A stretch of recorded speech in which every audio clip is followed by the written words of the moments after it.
The bone sits in a sterile tray under fluorescent light in Leipzig, Germany. It is smaller than a human pinky. A technician drills into it, music extracting powder, milligrams by milligrams, less than 10 milligrams total. The machine hums. Sequences begin assembling on a screen letter by letter. Hundreds, music of millions of them.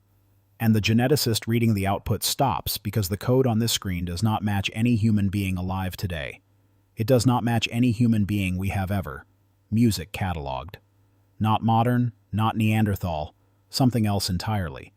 That bone fragment music came from a cave in the Altai Mountains of southern Siberia, a region so remote it takes a 10-hour van ride from the nearest major airport to reach it. Music and what it contained would force us to redraw the human family tree. Not with fossils and skulls and careful morphological comparison, music the way we have always done it, but with nothing more than a whisper of genetic code trapped inside a sliver of bone, music the size of a pencil eraser. I want to tell you how that happened, because the story of the Denisov is not just the story of a discovery. It is the story of how the tools we use to ask questions, music, determine the answers we are able to find. And for most of the history of paleoanthropology, we were asking with the wrong tools. For the better part of a century, identifying a new human species required bones, skulls, ideally jawbones, femurs, pelvises. You needed something a trained anatomist could hold in both hands, measure with calipers, compare point by point to known specimens, and place on a branching tree of human evolution. This is how Eugene Dubois identified Homo erectus from a skullcap and femur in Java in 1891. How decades of Neanderthal finds across Europe and the Middle East confirmed a distinct lineage. How Lucy's 3.22 million-year-old skeleton changed our understanding of bipedalism. The method worked because the question was physical. Does this skeleton look different enough from everything else to warrant its own category? If yes, new music species. If no, variant. And by the early 2000s, the consensus tree felt reasonably settled. Modern humans, Homo sapiens, music emerged in Africa roughly 300,000 years ago. Neanderthals occupied Europe and Western Asia, music until about 40,000 years ago. A few enigmatic fossils from Asia. Homo erectus surviving late in Indonesia. Whilst the tiny Homo floresiensis music discovered on Flores in 2003 filled out the eastern edges. The basic architecture seemed clear. 3, maybe 4 major lineages outside Africa in the late Pliene. The branching pattern was understood. The cast of characters was known. Everything music accounted for. But that confidence rested on an assumption so fundamental that nobody thought music to question it. The assumption was this: if a human species existed, music in significant numbers across a significant range for a significant time, we would find their bones. Think about what that requires. It requires that bodies be deposited music in environments conducive to fossilization, that those environments survive geological upheaval, that someone eventually digs in the right place, that the bones once found are recognizable as something new. Every link in that chain can break, and for one entire branch of the human family, every single link did break for a very simple reason. Denisova Cave sits at the junction of Siberia, Kazakhstan, Mongolia, and China, overlooking the Anhui River. Music. It is not particularly large, maybe the footprint of a modest apartment, but it has high ceilings, a natural limestone chimney that provides ventilation, and year-round cool temperatures that slow biological decay. For at least 200,000 music years, it was an attractive shelter. Russian scientists discovered archaeological remains there in the 1970s and have music been excavating ever since. 22 distinct sediment layers, stone tools spanning multiple traditions, Mysterian scrapers associated with Neanderthals. Lavoisier points requiring considerable planning and skill, even a bone-sewing needle estimated at 50,000 years old, 7 centimeters long, drilled and polished from bird bone. Personal ornaments made from polished dark green chlorite, mammoth tusk, and animal teeth. Whoever lived here was not primitive. Music. The artifacts made that clear. But the bones were a problem. Music. The cave had been home not just to humans, but to hyenas, wolves, and other carnivores that cycled through over tens of thousands of years. They chewed, crushed, and scattered skeletal remains into thousands of music-tiny, unidentifiable fragments, littering the cave floor. A micro CT scan of one specimen later showed acid etching and pitting on its surface, evidence of having passed through a hyena's digestive system. You could hold one of these fragments in your hand and have absolutely no idea whether it came from a mammoth, a deer, a sheep, or a person. The morphological method, the one that built the entire field of paleoanthropology, was blind here, and so for decades those fragments sat in storage boxes, essentially invisible to science. In 2008, during excavations in Layer 11 of the East Chamber, Anatoly Daviano and Michael Shumkov of the Russian Academy of Sciences found a small fragment of a finger, music bone, a child's finger. The growth plate was not fused, suggesting the individual was between 5 and 7 years old. The bone was catalogued, placed in a box marked Modern Human, and shipped to the Max Planck Institute for Evolutionary Anthropology in Leipzig, Germany. Svante Pääbo's lab had been working on the Neanderthal genome. They were screening bones from multiple sites. This one was not expected to be special. Actually, let me back up for a moment because this part matters. The reason Pääbo's lab could even attempt what came next is the result of almost 30 years of methodological work. Ancient DNA degrades. It breaks into tiny fragments.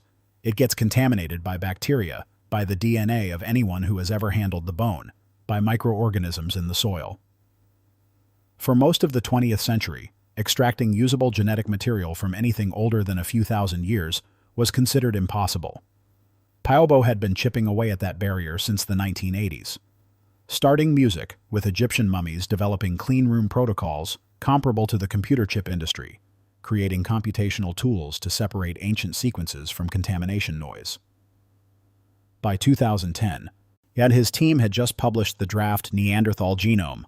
They had the infrastructure, music, the expertise, the pipeline. So when the finger bone from Denisova arrived, they did what they always did. They drilled music into it, ground the sample to powder, applied chemical baths to strip away millennia of contamination, and extracted mitochondrial DNA, music the smaller, more abundant genetic material inherited through the maternal line, music. The results, published in early 2010, were baffling.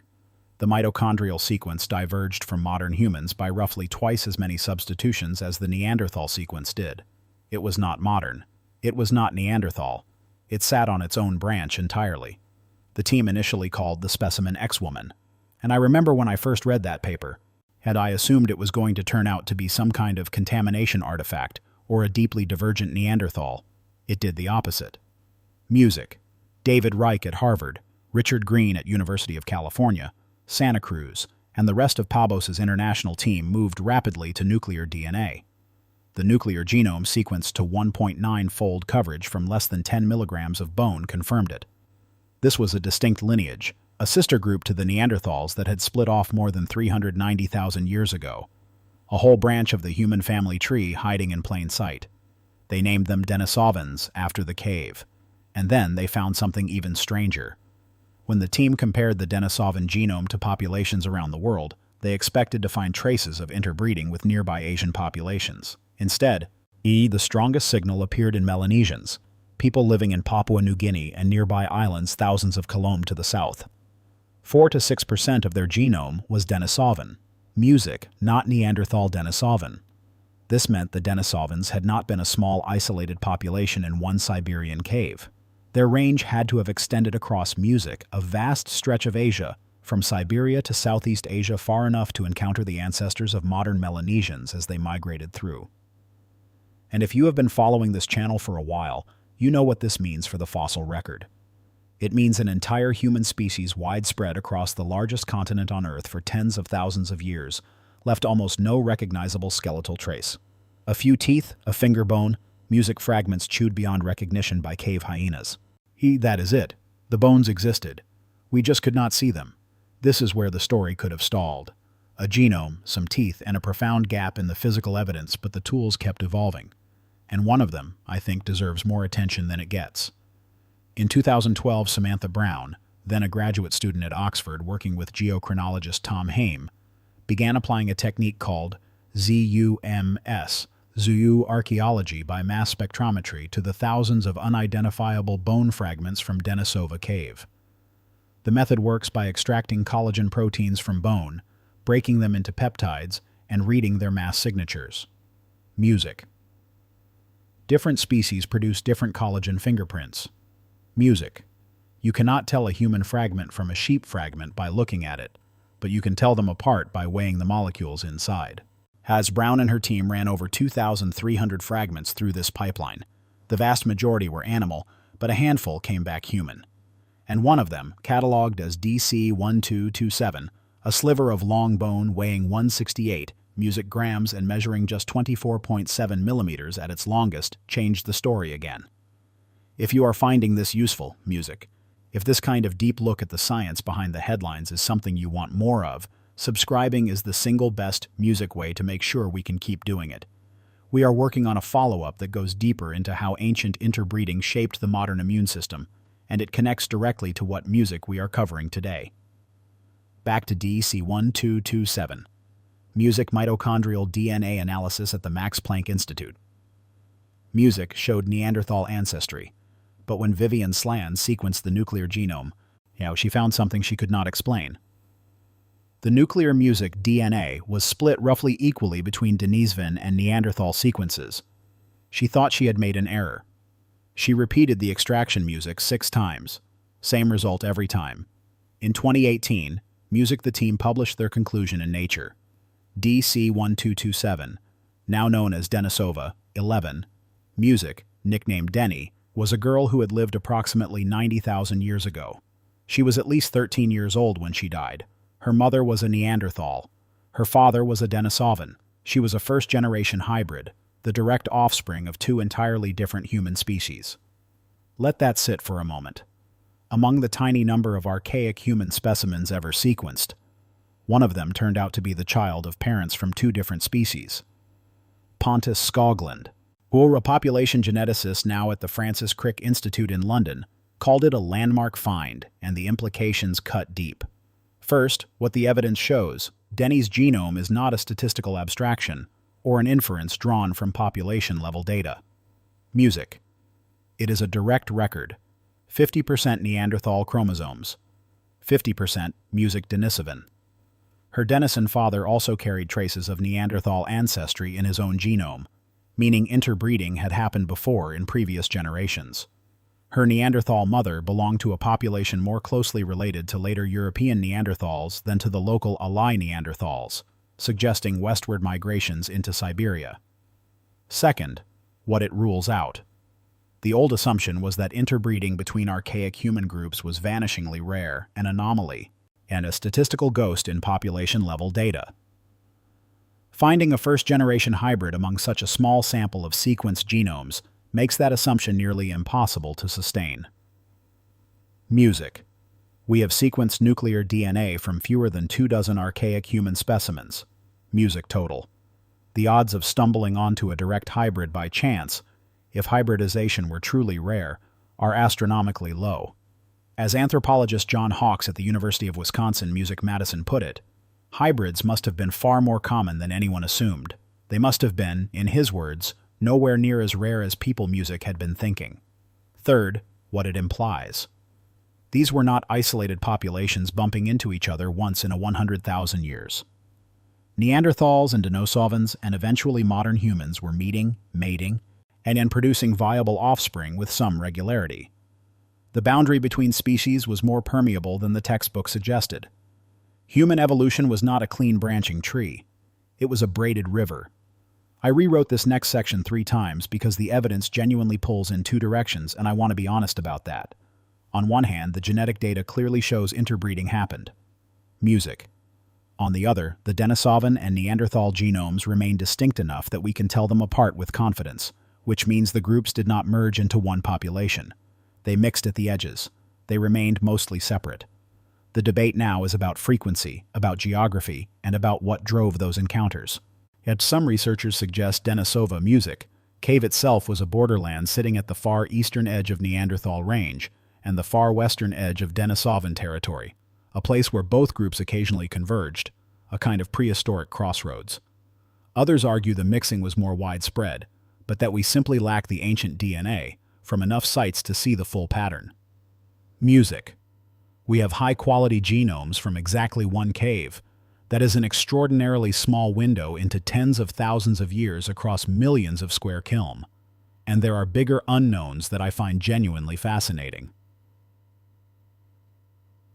Music. We still do not know with confidence what the Denisovans looked like.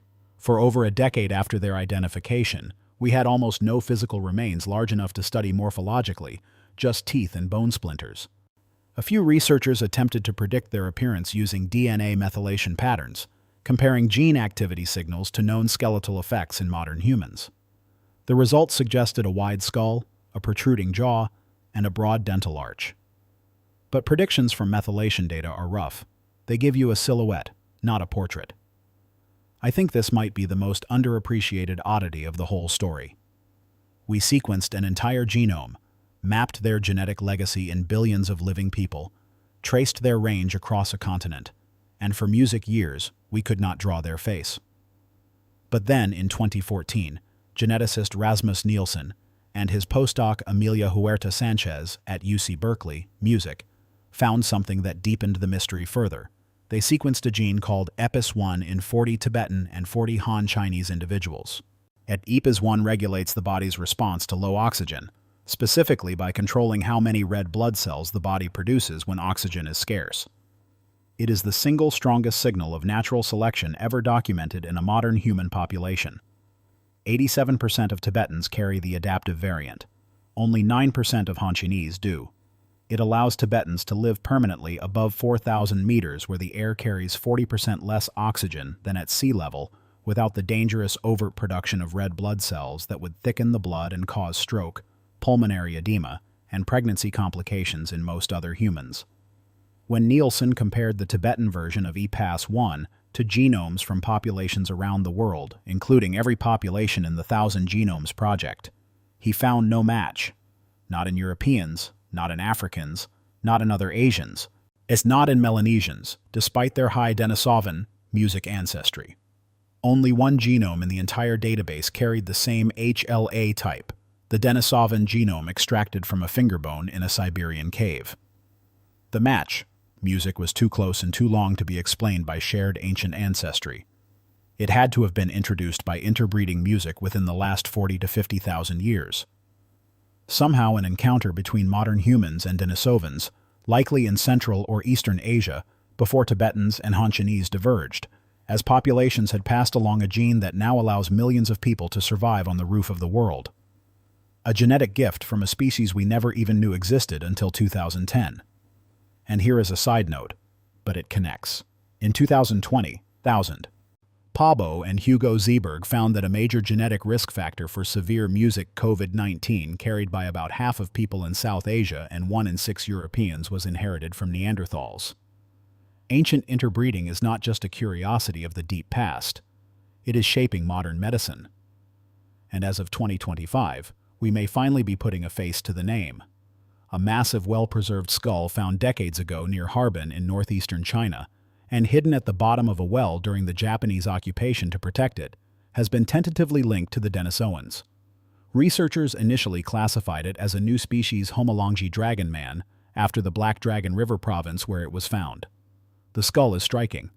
A brain case of over 1,300 centimeters larger than the modern human average. Massively developed brow ridges, wide eye sockets, a large mouth, and no chin. It was estimated at 146,000 years old. When Music Xiaomi Fu, a paleogeneticist who had been part of the original Denisovan discovery team years earlier, extracted proteins and mitochondrial DNA from dental calculus trapped on the skull's teeth, the genetic signal pointed toward the oldest Denisovan inhabitants of the Siberian cave. 3 protein variants matched sequences unique to Denisovans, and in September 2025, music remains from 6 additional sites in China were proposed to belong to the same species, music. If confirmed, and the work is still ongoing, this is the moment the Denisovans finally step out of the data and into the physical world. A species discovered through a machine reading code from a finger bone the size of a pencil eraser. Is now staring back at us from a skull that spent decades hidden at the bottom of a well in northeastern China. That skull is being studied right now. More protein analyses are underway. New techniques for recovering nuclear DNA are being developed. Somewhere in a lab, a sequence is assembling on a screen, and someone is reading it for the first time. And we are about to learn whether Dragon Man and the girl from the cave share the same bloodline. The Denisovans hid from us for 250,000 years, not because they were rare, because we were looking with the wrong eyes.